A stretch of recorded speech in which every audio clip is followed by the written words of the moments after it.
Olá, muito boa noite para você. Acusados de participação na chacina da MGC 354 são levados a julgamento em Patos de Minas. Homem suspeito de matar homem com 5 tiros no bairro Jardim Esperança é preso pela polícia. E mais. Polícia Militar deflagra operação para prevenir roubos e homicídios. O lançamento da Operação Agosto Lilás de prevenção à violência doméstica contra a mulher. Betim derrota o Aimorés e conquista título do módulo 2 do Mineiro. Depois de um primeiro tempo ruim, Atlético consegue empate contra o CRB pela Copa do Brasil. No Dia Mundial do Vitiligo, vamos falar sobre tratamento e preconceito. Casos de febre Oropost saltam de 72 para 147 em 2 meses em Minas. A gente fala sobre os prazos do calendário eleitoral para o mês de agosto. Queimadas deixam mais de 145 mil residências sem energia em todo o estado. O início do cadastramento escolar infantil na rede municipal de ensino. Essas e outras notícias agora no NTV News.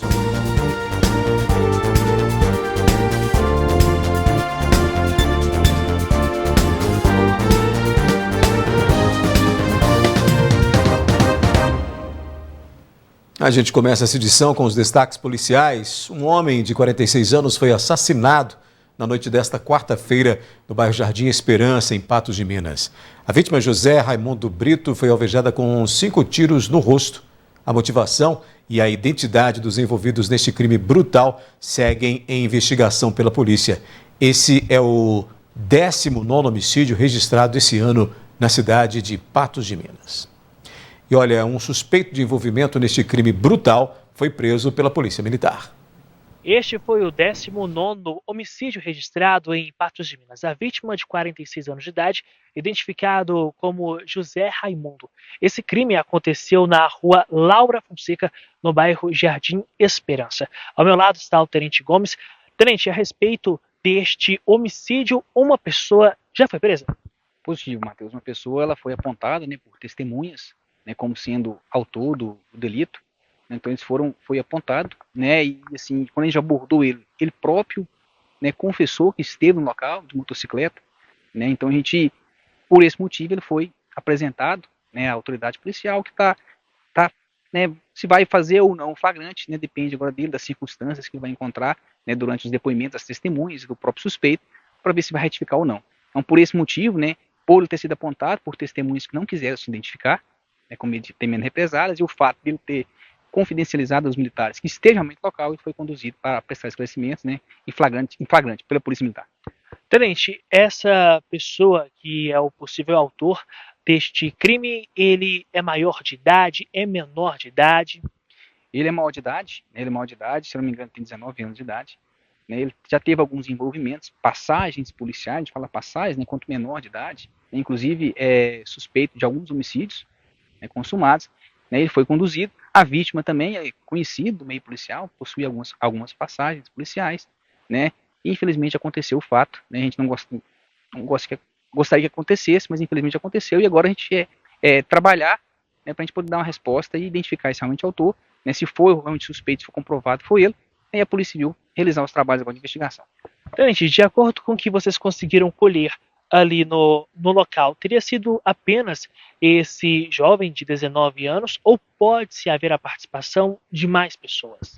Bom, o homicídio, da forma que aconteceu, o local que aconteceu, a forma que foi, a gente suspeita que pode ter outras participações de pessoas, às vezes uma pessoa que atraiu ele até o local, a outra pessoa que é envolvida também, mas nesse momento, infelizmente, conseguiu apurar só esse suspeito e por isso que ele foi conduzido. Mas pode sim ter a participação de outros indivíduos. Tenente, quando o senhor disse que esse garoto, ele falou que esteve no local, além de afirmar que ele compareceu ali onde acabou sendo a cena do crime, ele acabou passando outras informações aos senhores? Não, negativo. Ele negou a prática do delito, falou que não tinha nada contra o indivíduo, informação que foi divergente de outras testemunhas, que falaram que ele teve um atrito recentemente com esse indivíduo, porém esse atrito não foi registrado pela Polícia Militar, então, ou seja, não tinha nenhum tipo de registro prévio, que alertasse a Polícia Militar para algum monitoramento, algum acompanhamento.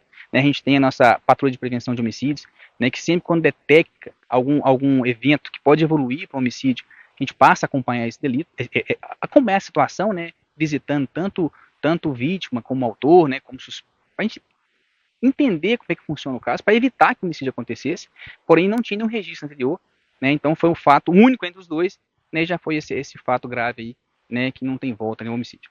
A população pode ajudar? Com certeza, com certeza. A gente sabe, né, a população às vezes teme algum tipo de represália, mas a Polícia Militar tem diversos canais, tem o 190, tem o 81, né, então a gente espera algum tipo de informação, né, algum direcionamento, tanto da Polícia Militar como da Polícia Civil, né, a gente conta com a população de bem para a gente poder esclarecer esse delito e, né, trazer justiça ao caso. Tá certo, tenente, muito obrigado pelas informações. Então é isso, mais um homicídio em Patos de Minas, o 19º, tendo como uma vítima um homem de 46 anos de idade. Pelo menos 3 pessoas acusadas de participação no crime que ficou conhecido como a chacina da MGC 354 foram levados a julgamento nesta quinta-feira em Patos de Minas.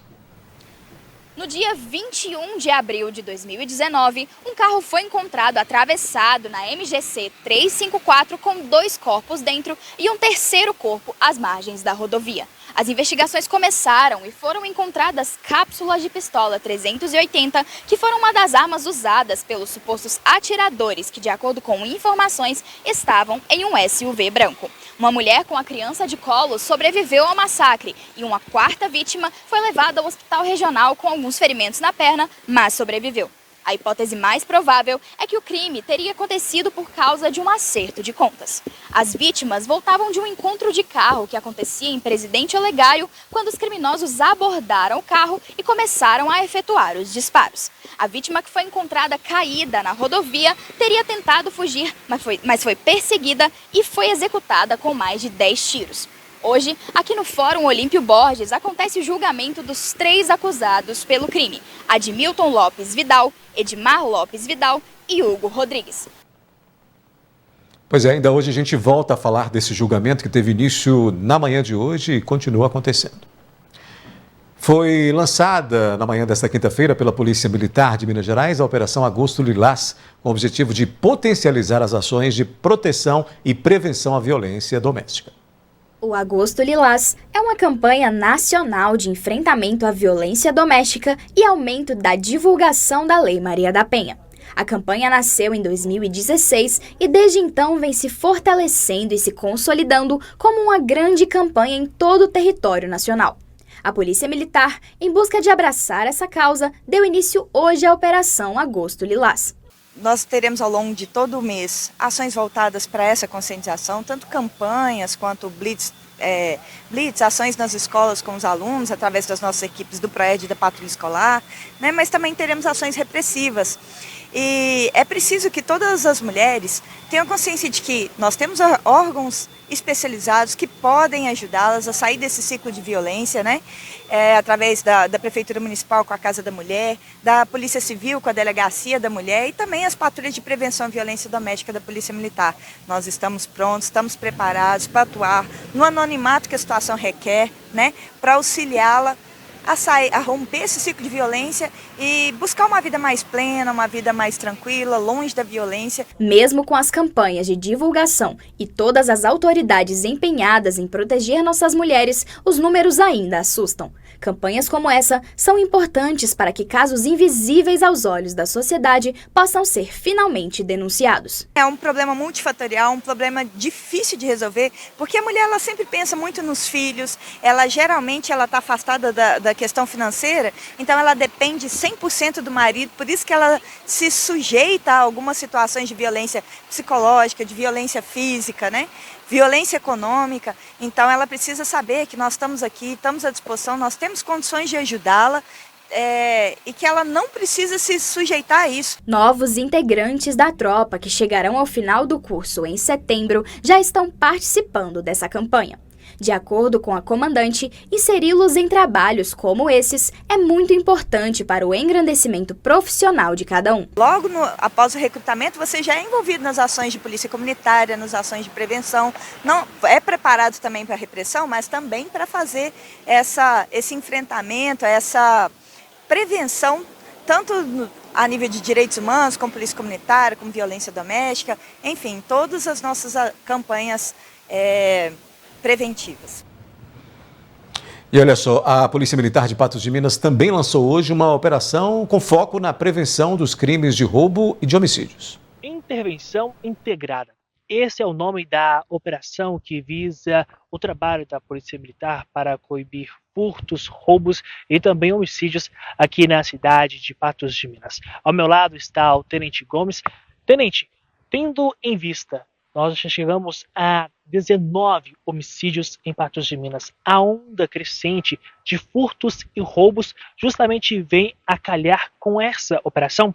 Mateus, justamente, a nossa intenção com essa operação, né, é maximizar a sensação de segurança das pessoas, né, prevenir o crime realmente, né, tendo em vista principalmente que os roubos e os homicídios que estão ocorrendo na cidade, muitos deles têm a participação de motociclistas, né, normalmente 2 indivíduos em uma motocicleta, e é com esse objetivo, né, que nós estamos lançando essa operação. Ela vai ser desencadeada daqui para frente em Patos de Minas, né, ser lançadas várias motocicletas, né, PMs em motocicletas, para que a gente possa coibir com mais eficiência e eficácia esse tipo de delito. Quanto aos furtos, você disse aí, graças a Deus, né, a gente tem uma redução, né, os roubos, os homicídios, que a gente tem experimentado uma sazonalidade, principalmente nesse mês de julho, esse aumento, né, e essa operação visa combater esse tipo de delito. Em formato de blitz, visita em algumas localidades de Patos de Minas? Isso, blitz, patrulhamento direcionado, né, abordagens diversas, né, que a gente vai fazer durante o patrulhamento. Então é com esse foco específico em motociclistas, que a gente está lançando a operação, né, que já foi realizada há tempos atrás, há cerca de 15 dias, e agora volta com força total. Tenente, uma outra ocasião também é que, por meio da ação dos senhores, os senhores já conseguiram chegar a diversos suspeitos, autores de crimes aqui em Patos de Minas. Sim, a taxa de reação, de repressão imediata da polícia aqui em Patos de Minas, aqui no batalhão como um todo, é uma das mais altas do estado.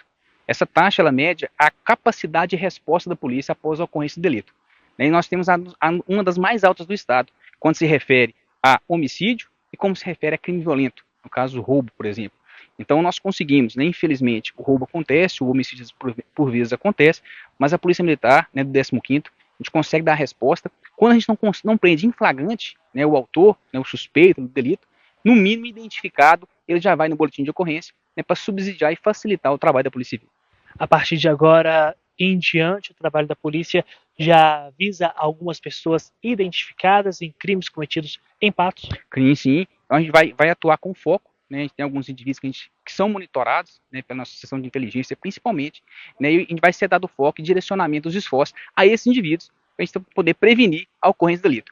Nós somos, né, um dos melhores do estado em prender em flagrante depois que isso acontece, mas o objetivo nosso é prevenir para que nem ocorra. Tá certo, Tenente, muito obrigado pelas informações. É isso, a operação lançada pela Polícia Militar aqui em Patos de Minas. Daqui a pouco a gente vai falar de futebol aqui no News. Você vai ver que o Betim derrotou o Aimorés e conquistou o título do módulo 2 do Mineiro. E depois de um primeiro tempo ruim, o Atlético conseguiu empatar com o CRB pela Copa do Brasil.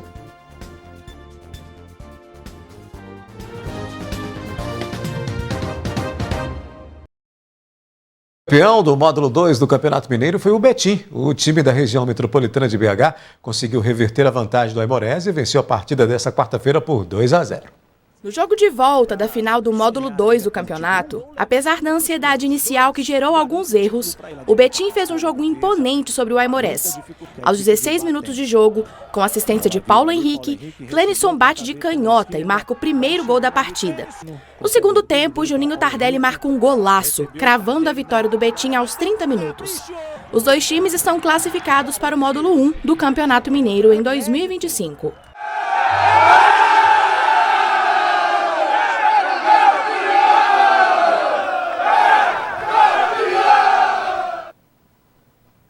Juninho Tardelli, que fez o segundo gol, que é irmão do craque Diego Tardelli, né, ídolo do Atlético Mineiro.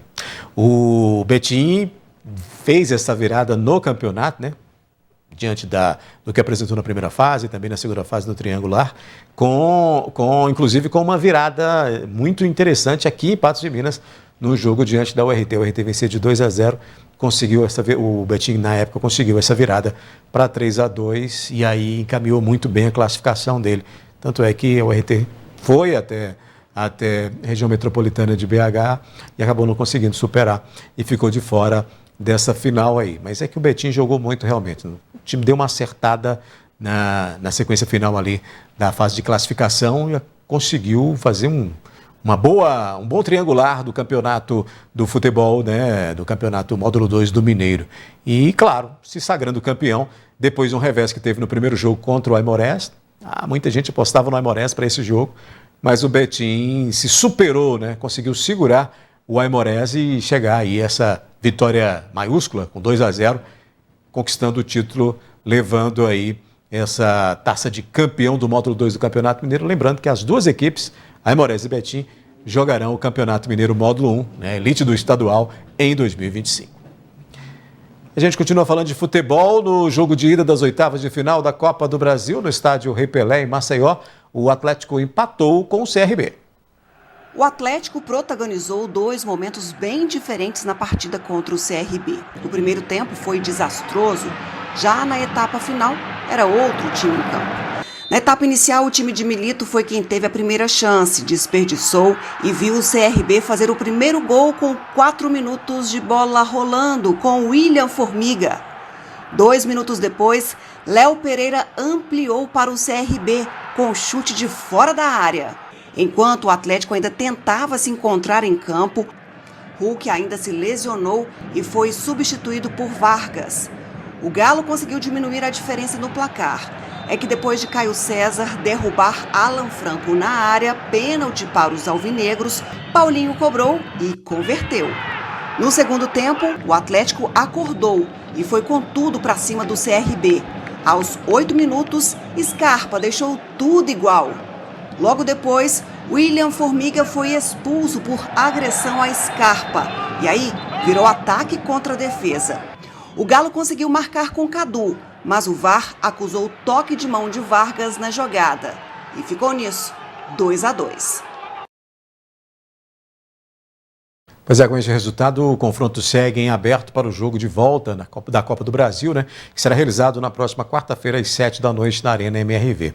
Um novo empate levaria a decisão pela vaga nas quartas de final para as penalidades. Mas antes, no sábado, o Atlético tem compromisso pelo Campeonato Brasileiro, quando enfrenta o Criciúma às 8h na casa do adversário, e não deve contar com o Hulk, que se lesionou, confirmou hoje essa lesão, e o atacante deve ficar fora desse jogo. A expectativa é que seja acelerada essa volta dele para que ele possa, já nos próximos confrontos, inclusive pela Copa Libertadores, estar de volta ao time alvinegro. Faz muita falta o Hulk nesse time do Atlético, né? Em instantes, aqui no News, no Dia Mundial do Vitiligo, a gente vai falar de tratamento e preconceito. E você vai ver que casos de febre Oropoche saltam de 72 para 147 em 2 meses em Minas e preocupa autoridades de saúde.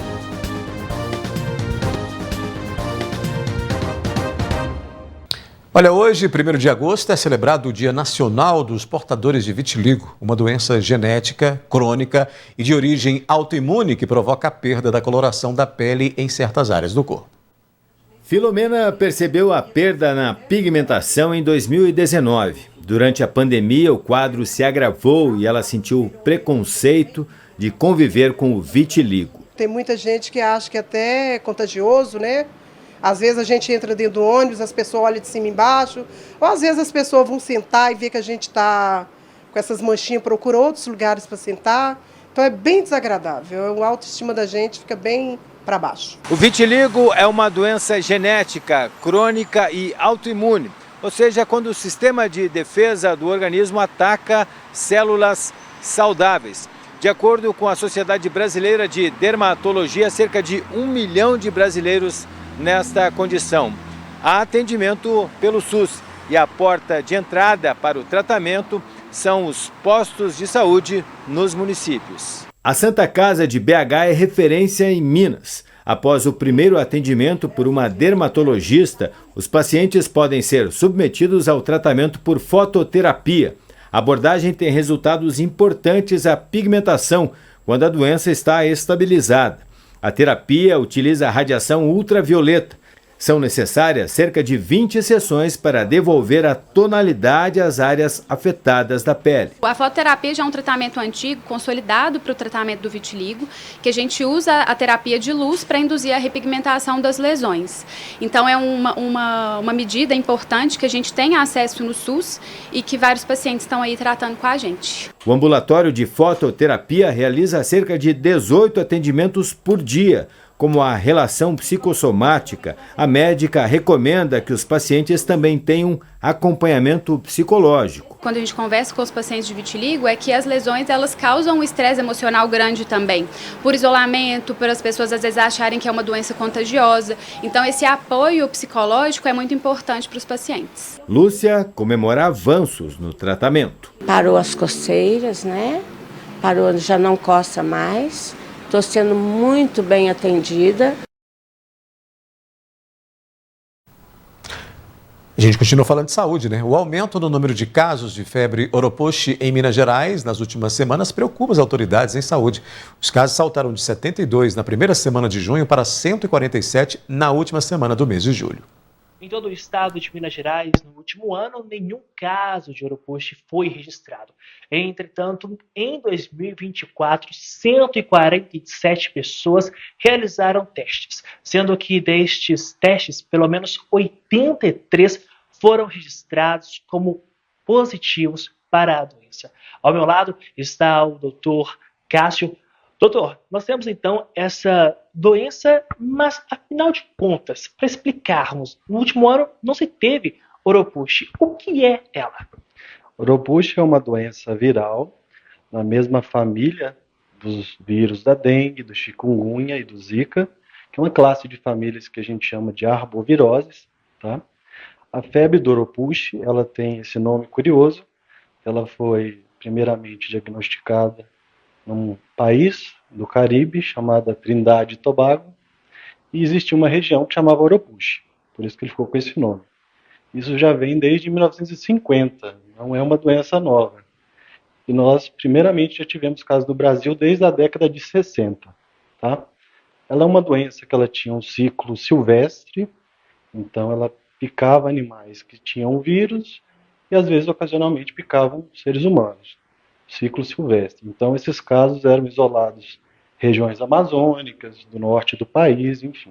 Doutor, diante de tudo isso, quais são os danos da pessoa contaminada que foi picada por este mosquito? Perfeito.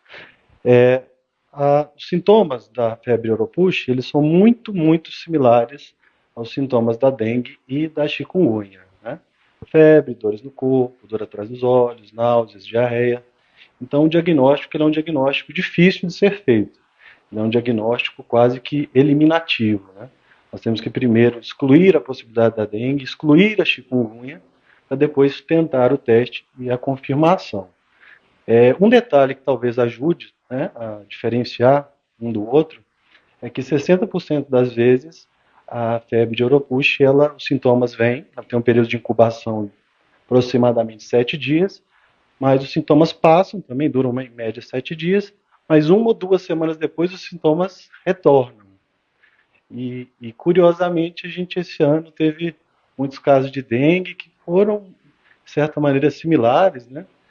Então, assim, no Brasil a gente teve 7.213 casos já documentados, mas a gente acredita que tem vários que foram subdocumentados. Pela epidemia de dengue que a gente teve muito grande, a gente acredita que possa ter passado alguns casos de oropouche. Doutor, diante disso, qual a recomendação?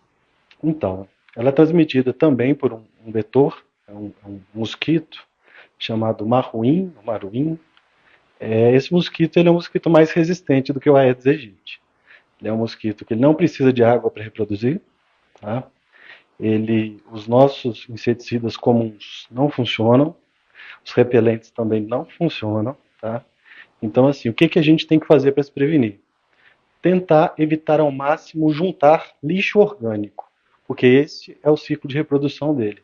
Precisa daquela folha juntada, daquelas frutas apodrecendo, enfim.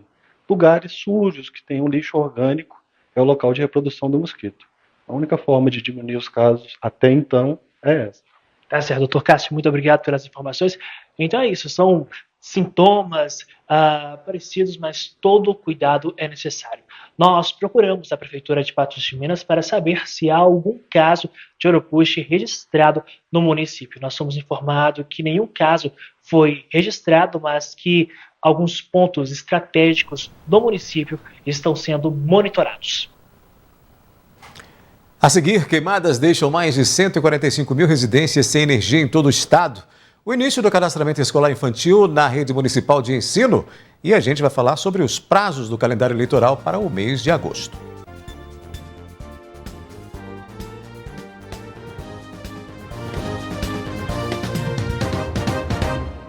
Com mais de 100 dias sem chuva em grande parte do estado de Minas Gerais, aumentam os casos de incêndio e, consequentemente, as ocorrências na rede elétrica. Olha só, um levantamento feito pela CEMIG mostra que mais de 45 mil unidades consumidoras foram prejudicadas por queimadas apenas no primeiro semestre deste ano em todo o estado. Queimadas e queda de energia estão intimamente ligadas. Olha só o que acontece com o fogo perto da rede elétrica nessa simulação. A física tem a explicação para isso. O ar, naturalmente, é um isolante elétrico, mas com altas temperaturas, essa propriedade diminui sensivelmente. Por segurança, as distribuidoras de energia interrompem a condução elétrica quando descargas como essa ocorrem na rede. Incêndios em vegetação, como os que ocorreram ontem em Araxá, no Alto Paranaíba, em Formiga, no Centro-Oeste, e no Parque Estadual Veredas do Peroaçu, no norte de Minas, são perigosos não só para o meio ambiente, mas para a distribuição de energia. Quem fica prejudicado é o consumidor.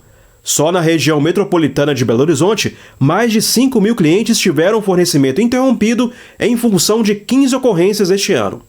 Em Minas, apenas no primeiro semestre, o número de clientes afetados aumentou mais de 15% neste ano. No total, mais de 39 mil clientes tiveram o serviço interrompido. Os dispositivos que são afetados pelas queimadas podem causar transtornos desde impactos locais até mesmo a impactos de afetar cidades inteiras ou afetar regiões inteiras. Eles têm potencial de, por exemplo, desligar uma linha de transmissão e o impacto ser significativo para muitos clientes. Além das descargas involuntárias, o fogo também destrói as estruturas e equipamentos que fazem parte da rede. Muitas vezes, as ocorrências são em locais de difícil acesso, o que aumenta os custos e a demora no restabelecimento da energia. Com o incêndio afetando os acessos para aquela região, nós vamos ter dificuldade, às vezes, de poder levar o atendimento da CEMIG enquanto o fogo não for controlado. Então, a gente tem que usar, às vezes, mecanismos inteligentes ou ferramentas para conseguir identificar onde está o defeito, por exemplo, o uso de helicópteros para percorrer linhas, para encontrar o local onde está o defeito. E aí vem a responsabilidade, né? Tem a responsabilidade que é por parte do Estado para poder resolver essas situações, mas tem a irresponsabilidade daqueles que acabam promovendo queimadas, promovendo incêndios, gerando incêndios nesse período que está mais seco. Recentemente aqui em Patos de Minas a gente viu aí, né, a quantidade de locais queimados, hectares e hectares de áreas de preservação, como é o caso da Mata do Cachorro, que foi aí, queimou durante pelo menos 3 ou 4 dias com incêndios diretos, bombeiros trabalhando intensamente lá para poder resolver esse problema. E além de piorar a situação da qualidade do ar, além de piorar o meio ambiente, de danificar o meio ambiente, de atrapalhar todo esse desenvolvimento aí da fauna, da flora, de toda uma biodiversidade que é devastada pelo fogo, além de tudo isso, provoca prejuízo também para quem é afetado, porque o fogo, em algumas áreas, ele acaba atingindo a rede elétrica. E, como disse aí na matéria, atingindo a rede elétrica, ele acaba causando prejuízo para quem? Para o usuário, que acaba ficando sem energia elétrica, principalmente em locais mais afastados do meio urbano. Há uma dificuldade e tudo isso é prejuízo. Quem é que paga? O próprio usuário do sistema. Portanto, aí uma questão de responsabilidade e de irresponsabilidade por aqueles que acabam nessa época do ano, e todo ano é assim, atendo fogo para queimar áreas, para poder limpar áreas, e isso provocando aí esses desastres ecológicos, dificultando cada vez mais esse que é um problema recorrente aí para o meio ambiente e para as forças de segurança que precisam combater. Os responsáveis que buscam vagas para crianças em escolas e creches de Patos de Minas devem ficar atentos. Começou hoje o cadastramento escolar. O cadastramento escolar não é garantia de vagas em instituições, porém é necessário para crianças de 0 a 5 anos que querem ingressar em centros municipais de educação infantil e escolas da rede municipal em Patos de Minas. O cadastro deve ser feito somente pela internet no site cadastramento.patosdeminas.mg.gov.br. Após a divulgação de resultado, a vaga só é efetivada com a realização de matrícula entre 18 e 22 de novembro nas instituições de ensino indicadas. Os pais ou responsáveis devem ficar atentos a esse prazo, né? As crianças que não conseguirem vagas ficarão em lista de espera. E olha só, termina na próxima segunda-feira o prazo para os partidos políticos e também as federações realizarem as convenções partidárias que irão escolher os candidatos e candidatas aos cargos de prefeito, vice-prefeito e vereador. O prazo consta do calendário eleitoral do pleito de outubro. As eleições municipais no Brasil em 2024 ocorrerão no dia 6 de outubro. No dia 27 de outubro ocorre o segundo turno em municípios que possuem mais de 200 mil eleitores aptos a votar. Em Patos de Minas, cerca de 116 mil eleitores vão às urnas segundo o TSE para eleger prefeito, vice-prefeito e 17 vereadores. Nestes 4 anos, houve mudanças no processo eleitoral. Primeiramente, em relação à participação feminina, né, que foi muito destacada dentro desse contexto, inclusive com avanços significativos na legislação e principalmente o coeficiente partidário, coeficiente eleitoral no cálculo, né, para os cargos proporcionais, para vereadores, por exemplo. As regras que eram antes muito injustas, né, agora foram melhoradas. Essas foram as mudanças mais significativas dentro desse contexto dos últimos 4 anos. E também, lembrando, né, aquela questão que envolve as federações partidárias. De 20 de julho a 5 de agosto, partidos e federações realizam as convenções partidárias para deliberar sobre coligações e escolher candidatas e candidatos aos cargos de prefeito, vice-prefeito e vereador. Após a definição das candidaturas, as agremiações registram os nomes na Justiça Eleitoral. Os partidos vão deliberar a respeito dos candidatos, né, que deixam de ser pré-candidatos para se tornarem candidatos. E aí, até o dia 15 de agosto, esses partidos ou os próprios candidatos devem procurar a Justiça Eleitoral para fazer o registro da candidatura, ocasião que a Justiça Eleitoral verifica as condições de elegibilidade e averigua também se há algum impedimento constante na lei de inelegibilidade, para verificar se aquele candidato ele tem ou não, se ele está ou não apto a concorrer para essas eleições. Até 20 de agosto, o TSE deve divulgar os percentuais de candidaturas femininas e de pessoas negras por partido, para a definição dos recursos do fundo partidário e do Fundo Especial de Financiamento de Campanha, calculados sobre o total de candidaturas que constam de pedidos coletivos e individuais, para a destinação de recursos públicos. A legislação eleitoral já definia há algum tempo essa distribuição de 70% e 30% em relação às candidaturas femininas, e as candidaturas que venham a acontecer de candidatos negros, também indígenas, né, o que se observa agora é uma distribuição do valor existente no fundo partidário proporcional a esses candidatos. Ainda, infelizmente, não há também essa exigência de candidatura proporcional em relação aos candidatos negros, principalmente, e indígenas, mas já existe essa possibilidade, né, de distribuição desses valores em decorrência dessa proporção. O dia 16 de agosto marca o início da propaganda eleitoral, após o prazo de registro de candidaturas. Até lá, qualquer publicidade ou manifestação com pedido explícito de voto pode ser considerada irregular e é passível de multa. A partir do dia 6 de agosto é uma data importante para os órgãos de imprensa, porque, por exemplo, um candidato que possui um programa, esse programa não pode ser veiculado, não pode também os órgãos de imprensa fazer algum tipo, por exemplo, de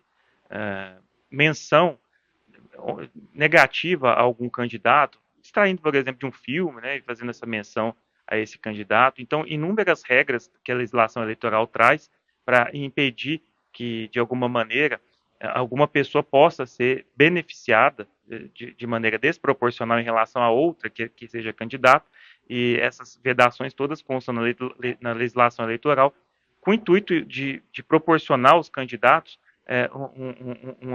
uma proporcionalidade, de forma que esses veículos de imprensa não venham a beneficiar um ou outro candidato.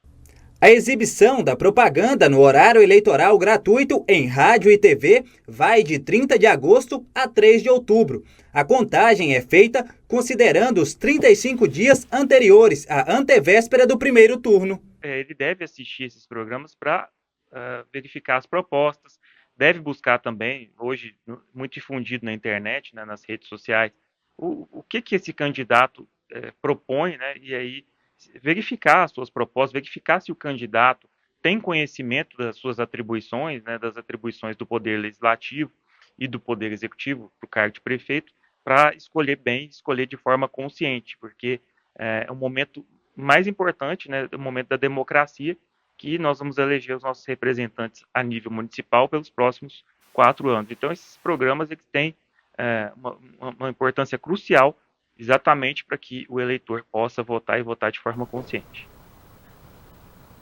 Para depois do intervalo aqui no News, a gente volta a falar do julgamento de 3 acusados de participação na chacina da MGC 354 e a inauguração do ponto de apoio aos romeiros de Nossa Senhora da Abadia na BR 365. O mês de agosto já começou e com ele as movimentações para a peregrinação dos devotos de Nossa Senhora da Abadia. Foi inaugurado nesta quinta-feira o ponto de apoio aos romeiros na BR-365 e a repórter Isabela Sanches tem as informações. A partir de hoje, 1º de agosto, se inicia uma tradição em Patos de Minas, a caminhada de devotos a Nossa Senhora da Abadia, onde vários devotos fiéis se unem para caminhar e chegar até Romaria. Nesse sentido, a Prefeitura de Patos de Minas, juntamente com as secretarias, inauguraram um ponto de apoio após aqui Santana de Patos para prestar toda a solidariedade, realmente um apoio, né? Com comida, água e descanso para esses fiéis. E agora nós vamos conhecer um pouquinho de quem foi Nossa Senhora da Abadia e a importância dela para os católicos. A Senhora da Abadia é uma devoção muito antiga, muito antes de nós, né? Veio na tradição europeia para o Brasil e nossas terras foram presenteadas, né, com a presença dela em alguns pontos muito específicos da nossa região. Eu acho que Patos está cercado, né, por santuários que manifestam essa dádiva que é a devoção à Nossa Senhora da Abadia. E esse templo, eu acho que ele reforça um pouco da fé tradicional do povo, né, da nossa região, dos tropeiros que passaram por aqui e que desenvolveram essa região pelo caminho, né, pelo percurso, a passagem. E é muito bonito poder contemplar isso, né, sendo vivido constantemente com uma tradição tão viva, né, com tanta eficácia, né. E é bonito poder participar e se tocar nessa tradição e nessa devoção de alguma forma, nessa bênção. Conhecemos também a história do senhor Robertino, que já realiza a tradicional caminhada há mais de 40 anos. Eu capinava a roça, uma pobreza que fazia dó. E um dia eu enjoelhei lá no meio da roça e falei, Santinho, me ajuda a sair dessa. Eu tirei uma carteira de motorista da primeira vez, a melhor que tinha. Fui trabalhar de motorista e trabalhei 35 anos de motorista.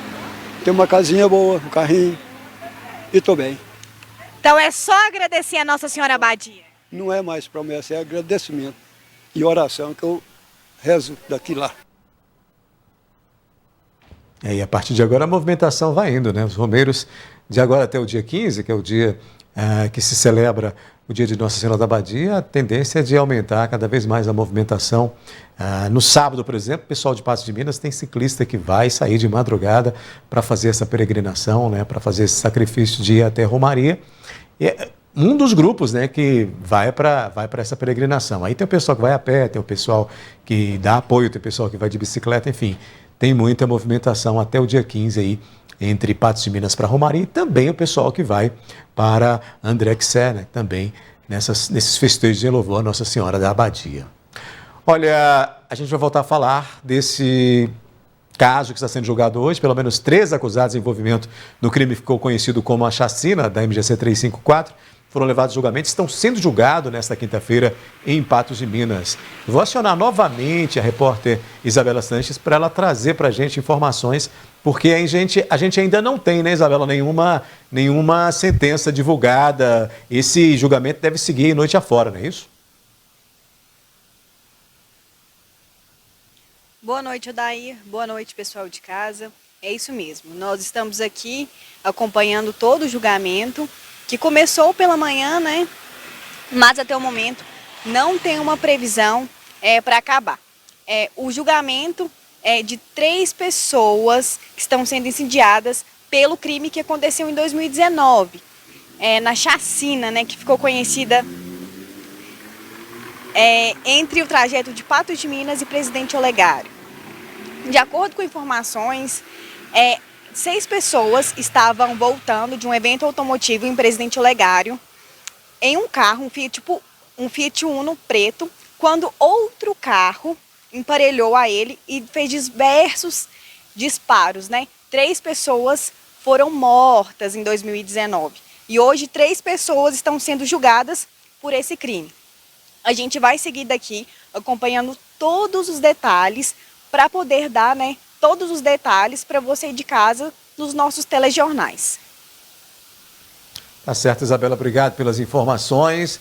A Isabela, como ela disse, vai continuar acompanhando esse julgamento que acontece, está acontecendo ainda, né? Está naquela fase de réplica, está naquela fase da defesa falando, os advogados de defesa, a acusação já falou, e aí segue aí noite adentro. A NTV vai acompanhar tudo isso e vai mostrar amanhã para você no 30 Minutos, também no programa Guibo Ventura e aqui no NTV News. Obrigado, Isabela. Parabéns pelo trabalho aí. Isabela foi rápida, né? Saiu lá do Ponto de Romeiros, veio para Patos de Minas correndo para trazer informações para a gente sobre esse julgamento. O NTV News está terminando. Volta amanhã às 19 horas. Obrigado pela companhia e até lá.